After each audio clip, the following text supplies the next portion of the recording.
Aujourd'hui, j'accueille personne, enfin moi. C'est un épisode en solo. Bienvenue dans cette saison 2. C'est le premier épisode. Et pour cet épisode, je pense que je vais faire un petit bilan de cette saison 1 et de l'événement qui s'est déroulé là, juste le mois dernier. C'est toujours un exercice qui est beaucoup plus dur pour moi d'être en solo parce que je l'ai fait qu'une fois. Et il n'y a pas de personne avec qui discuter. Donc c'est un peu compliqué, j'ai pris des notes, j'avoue. Là, j'ai l'iPad sous les yeux pour être sûr de rien oublier et d'être moins freestyle que mon tout premier épisode en solo, où c'est pour ça que ça a été très court, parce qu'après, je me suis dit que j'aurais pu rajouter plein de trucs, mais finalement, ça s'est pas fait. Donc je vais revenir sur les épisodes. Alors, qu'est-ce que je retiens cette saison 1? Je pense que déjà, ce que je retiens, c'est que je l'ai fait. C'était un projet où en fait, je voulais un projet sur le long terme, que je me tienne, et un projet perso. Un projet aussi où je prenne du plaisir. Parce que en fait, comme j'ai fait des études d'art et pour très peu de personnes qui le savent, j'ai fait 11 ans de conservatoire. Et en fait, ça fait que ce soit dans l'art visuel, donc du graphisme ou euh, de la peinture ou tout ça, ou que ce soit quand je fais du violon alto, en fait, je me juge. Je me juge à travers les yeux de mes professeurs, même encore presque, bon, pour le graphisme, on va dire 5 ans, et pour la musique, on va être plus être sur 8 ans après.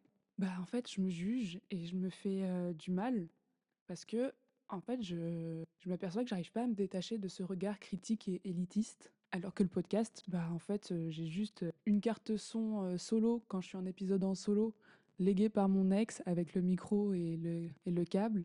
Et pour quand c'est les autres épisodes en duo, j'emprunte à Lola sa carte son. Lola, qui était ma première invitée, Simone Seven. Du coup, sachez que sans elle, pour l'instant, il n'y a pas d'épisode parce que c'est elle qui prête tout son matériel. Enfin, il n'y a que le deuxième micro du coup qui est à moi parce qu'elle me reprête aussi un micro. Donc en fait, ça a d'avoir un média où en fait j'ai pas eu de cours, donc, que ce soit par rapport au logiciel de montage de son ou à la prise de son. En fait, j'ai pas eu de cours. Du coup, en fait, c'est juste moi et moi-même. Et en fait, il y a vraiment ce truc de j'ai bien aimé faire, j'ai envie de m'améliorer et du coup, comment je peux m'améliorer et je cherche par moi-même. Mais du coup, c'est des recherches où c'est «Ah, j'aimerais bien que ça ressemble plus à ci, à ça» et pas «Ah, mais c'est de la merde parce qu'on m'a dit que c'était de la merde» par les professeurs. Professeurs aussi qui font figure d'autorité, que là je n'ai plus du tout. Et puis maintenant aussi en tant qu'adulte, toujours plus agréable d'expérimenter de nouvelles choses. Et puis aussi j'ai eu plein de rencontres, c'était surtout des amis sur cette saison 1. Ça m'a réduit mon syndrome de l'imposteur, bien qu'ils soient encore ici, et je pense que c'est quelque chose où c'est toujours très dur de s'en défaire à 100%. Vraiment, en fait, d'avoir tous les invités différents, avec des visions différentes, des pratiques différentes, des démarches différentes, et pas les mêmes buts, en fait, dans la vie. Ça permet, en fait, de... Enfin, on le sait, on a la théorie vis-à-vis de ça, mais de l'avoir, le récit de personnes et de pouvoir un peu plus l'expérimenter, c'est quelque chose qui est hyper rassurant, même en démarche personnelle.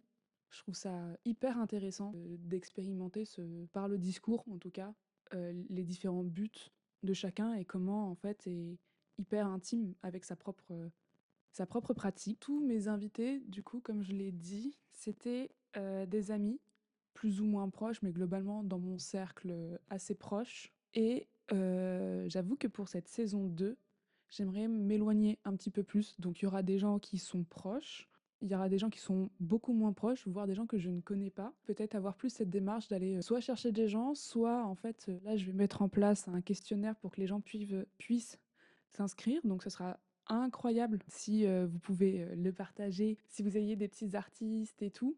Je vais explorer là sur les prochaines minutes deux trucs, comment j'ai vécu par rapport à mes amis cette expérience et qu'est-ce que j'attends de cette saison 2 vis-à-vis de ces invités que je connais moins. Alors de la part de mes amis, moi j'ai aimé toute leur bienveillance. En fait, moi j'avais tellement peur qu'ils me jugent parce que en fait, je respecte énormément le travail de chaque personne qui ont été invitées. Et en fait, quand on respecte beaucoup le travail de quelqu'un, on a très peur qu'ils jugent le travail. Surtout pour les artistes sonores, si on peut dire ça comme ça, les musiciens, parce que eux, ils ont l'habitude de travailler le son. Et donc j'avais tellement peur qu'ils me jugent. Mais bon, pas du tout. Tout le monde a aimé l'expérience, je crois, sauf si on m'a menti. mais j'ai eu que des bons retours et franchement, ça m'a fait plaisir. Et ça m'a aussi permis de découvrir mes amis sous un autre prisme, qui était en fait un prisme où, le prisme de l'interview, dans le sens où, bien sûr, on discute de sujets très intimes autour de verres et tout, mais il y a toujours des choses extérieures, des anecdotes. Mais là, vraiment, de se concentrer sur eux et d'avoir vraiment préparé en amont des questions à ses amis, et bah ça change un peu la dynamique et ça permet en fait d'avoir des discussions que j'ai jamais eues avec eux et sur des visions de leur art et tout, et qui soit pas un débat ou un partage d'expérience, mais juste s'asseoir et écouter. Pas que je les écoute pas, mais c'est pas la même dynamique que dans une discussion. Ça faisait quelque chose que j'ai beaucoup aimé. Et même du coup, tu vois, je me dis faire des soirées interview avec mes potes, pas forcément filmées, mais que en fait on puisse se préparer, je sais pas, des questions sur la vision d'un sujet ou autre. Ça va un peu avec les trends de soirée PowerPoint. Mais c'est vrai que j'ai bien aimé leur offrir un espace dédié à leur art parce que évidemment, oui, j'ai eu telle galère, j'ai fait ci, j'ai fait ça. Ah bah trop bien, mais en fait, c'est rare qu'on prend le temps dans ses amis d'écouter la démarche, de voir ce qu'ils ont à dire plus profondément, parce que quand c'est ses amis, on a l'impression qu'on les connaît et qu'on les suit. Et en vrai, il y a des fois où tu t'aperçois que tu n'as jamais posé certaines questions. Et c'est pour ça que personnellement, j'aime bien. Enfin, j'ai bien aimé cette expérience. Pour la saison 2, j'avoue, je vais mettre des règles un peu plus strictes. Parce que là, c'était mes amis, donc j'ai pas trop fait gaffe à ces choses. Mais dans les règles un peu plus strictes, je vais faire en sorte qu'il n'y ait pas trop d'abonnés. Donc là, je suis encore en réflexion sur qu'est-ce que j'entends par un petit artiste. Est-ce que c'est moins de 10 000? Est-ce que c'est moins de 5 000 abonnés? Parce que pour moi, je pense que la question du nombre d'abonnés aussi par rapport à l'exposition que peut avoir, ça peut être une personne, c'est important. Faut évidemment pas que les personnes puissent vivre de leur art. Donc, j'ai des amis qui exposent déjà beaucoup et qui, je pense, vivent plus ou moins de leur art et tout, qui sont à plein temps.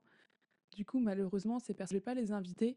Pas que ça m'intéresse pas, mais ils sont plus à même d'avoir d'autres formats pour s'exprimer et c'est pas le but de ce podcast. Voilà, je pense que déjà dans ces deux règles, ne absolument pas vivre de son art et un nombre limité d'abonnés, ça va permettre de rester concentré sur l'essence même de ce podcast. Je pense que dans un premier temps, je vais dire 10 000. Et si je vois que même moins de 10 000, c'est trop d'abonnés, je vais réduire. Parce que sinon, on n'est plus dans le petit artiste qui vit en parallèle et qui essaye de faire des trucs. Et aussi, chaque invité devrait avoir sorti au moins un truc, que ce soit un son sur les plateformes, que ce soit une première expérience de show, que ce soit même des dessins sur Insta, des illustrations, des peintures. Enfin, faut pas que quand on arrive sur le compte, il n'y ait rien du tout. Et qu'il y ait des projets ou une intention de faire un suivi de projet. Et pas que ce soit un truc isolé dans le temps. J'aurais peut-être plus de mal à créer une réelle interview, un réel échange s'il n'y a pas de suivi de projet. Parce que le but, bah, c'est justement la pratique de l'art dans le temps, dans la vie, comment on se positionne personnellement vis-à-vis de ça. Ah, ça fait aussi d'autres conditions. Et là, j'avoue que du coup, pour la saison 2, comme ce sera des personnes que je connais moins, j'ai des grosses peurs. J'avoue, ça me stresse. Que les invités soient déçus de leur expérience, que ça se passe pas bien, que je sois pas à la hauteur. Du coup, c'est pour ça que j'y vais. Et de toute façon, la démarche, ça sera toujours avec un café que je vais préparer en amont. Enfin, je vais préparer un café et on va préparer du podcast en amont pour pouvoir faire l'interview plus tard. Et de toute façon, dans ma démarche, je prépare les questions à l'avance et je les envoie toujours à l'avance aux invités. Parce que comme c'est pas des choses évidentes, j'aime bien que les gens puissent préparer un petit peu. C'est moins stressant, je trouve. Puis même pour moi, comme ça, j'ai à peu près une ligne conductrice. Et je sais que là où je vais mettre les pieds, toutes les personnes sont d'accord de là où je vais mettre les pieds. Je vais revenir un petit peu sur l'expérience de l'exposition, qui était le 7 et le 8 mars. C'était une expérience incroyable, incroyablement stressante, mais incroyablement épanouissante, parce que j'ai trouvé le lieu toute seule. J'ai fait les démarches, j'ai fait toute la campagne, j'ai fait un peu d'affichage, j'ai envoyé à de la presse. J'avoue, j'ai un peu négligé TikTok pour la communication. Enfin bon, on fera ça dans les retours. Globalement, je suis très contente de comment ça s'est passé. Pour le prochain, je referai pas tout pareil, évidemment. Il y a beaucoup de choses que je changerai, mais là, pour une première fois, sans expérience particulière, je suis quand même très content. J'avais très peur encore une fois pour les artistes musicaux parce qu'on était dans un café et j'avais encore très peur que ça leur plaise pas. Puis finalement, ils étaient très contents. Le marché de créateurs a plutôt vendu, c'était cool. Il y a pas mal d'amis qui ont fait le déplacement, c'était hyper encourageant. Franchement, ça m'a fait trop plaisir. J'avoue que j'aurais aimé peut-être avoir deux trois personnes qui viennent des réseaux en mode ah bah on a vu la communication et tout. Bon, malheureusement, ça n'a pas forcément été le cas. Après, des amis, d'amis, des artistes qui sont passés et tout, il y en a qui sont passés, c'était très mignon, c'était très cool. Et les personnes qui étaient déjà dans le café, qui ne connaissaient pas ce qui se passait pour l'événement, ont beaucoup apprécié. Et en fait, même si du coup, il y a des gens qui sont un peu fait pris en otage dans le café pendant l'événement, ça s'est super bien passé. Pour la prochaine fois, je pense que je trouverai un lieu qui soit plus en adéquation pour les artistes musicaux parce que là, il a fallu que je sollicite leur propre matériel. Et encore merci d'avoir pu prêter leur matériel, d'avoir pu prêter les enceintes et tout.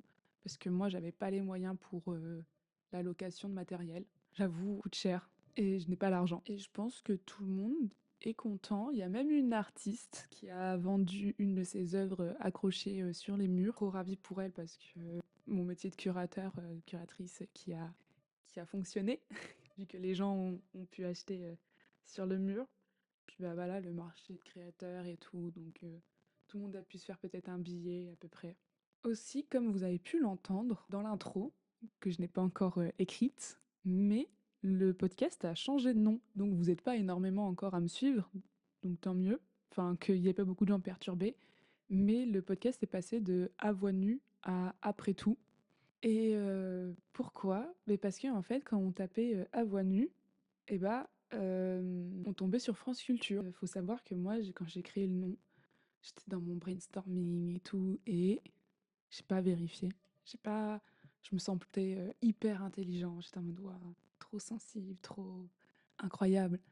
Je me suis un peu saucée tout seul et finalement, en fait, ça existait déjà donc niveau, recensement c'était c'était pas fou. Fallait vraiment que les gens cherchent le podcast à voix nue ou qu'ils aient le lien. Du coup, c'est super dur pour un call to action.